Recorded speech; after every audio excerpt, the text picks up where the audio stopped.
The one with the videotape is the 4th episode of the 8th season of Friends. This is directed by Kevin Bright, and as always there will be spoilers from now as I go through the episode and share some thoughts. This is actually the 8th top rated episode on IMDb at the time of recording. But that being said, I don't think it's that great. It's fine, it's a good episode, but once you know what happens, it's not that interesting, in my opinion. Whereas there are plenty of Friends episodes that I can watch again and again and again, and they never get boring. But this one, granted, I have seen it many, many times, so maybe at some point it started to be less interesting. But the mystery is definitely what makes it great. But once you've got that information, it's not that interesting. But it's certainly not bad, and I wouldn't skip it if I was binge watching this season.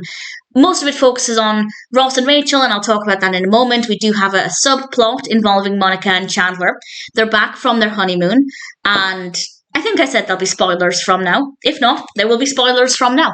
And they're back from their honeymoon. They met another couple, Greg and Jenny, and they go to call them, and for some reason they phone the deli, and it seems like they gave them the wrong number.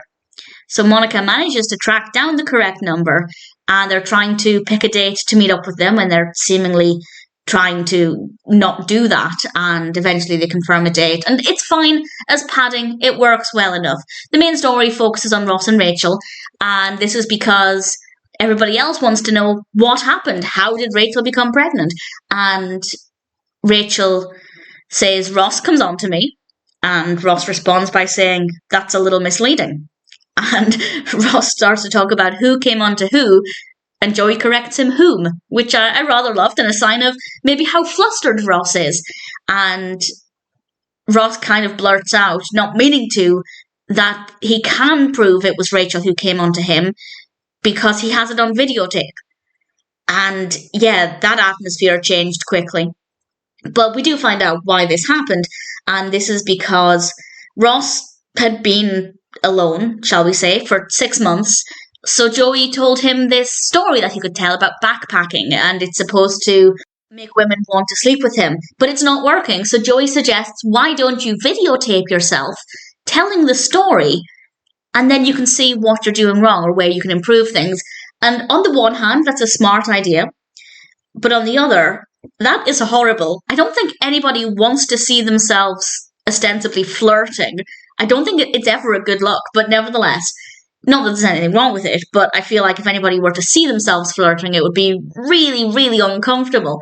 And Ross decides, well, actually, it's been 6 months, so I'm going to do this. And he does. He presses record. And then Rachel comes over in a fluster. She's supposed to be mailing out these invitations for the wedding. So Ross agrees to help her, and they'll get it done together. Obviously, he's there. He's supporting her. It's really lovely. But he forgets to turn off the videotape. And also, it's not completely in the middle of the room or anything. It's not completely in the way. Rachel not seeing it is fair enough.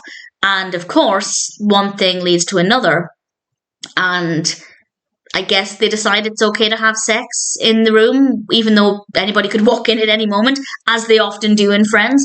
But this is what they do, and of course, it's on videotape. I will say Ross should have immediately deleted that.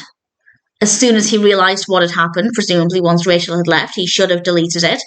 But on this occasion, I guess it's necessary to have kept it to get to the truth. And Rachel decides that actually she wants to see the tape because Ross is so insistent that they don't watch the tape. So that must mean he knows that he came on to Rachel and he doesn't want anybody to see. So Rachel thinks, fine, we'll play the tape. And they do. And what's quite interesting about this is the level of denial, because we're watching it and within a couple of minutes, Rachel is telling the backpacking story that she learned from somebody who learned it from somebody who learned it from some guy being, of course, Joey. And she starts the backpacking story and she's still convinced that Ross is about to come on to her. And I don't know if she genuinely believed that, or if she just so badly didn't want people to see what she was doing, because she didn't know the backpacking story came from Joey.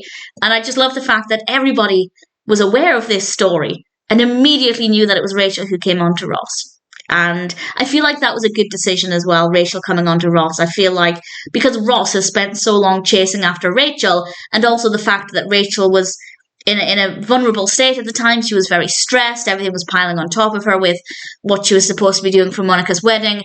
Ross could have taken advantage of that vulnerability in the moment, and he didn't. Rachel was the one who came on to Ross. And I think that was definitely the right decision. And Ross, to his credit, didn't make a big deal out of it. He didn't rub it in her face or anything that he was right and she was wrong. And I thought that was definitely the right decision. And we end the episode with them watching it together. And it was nice to see them just being close together.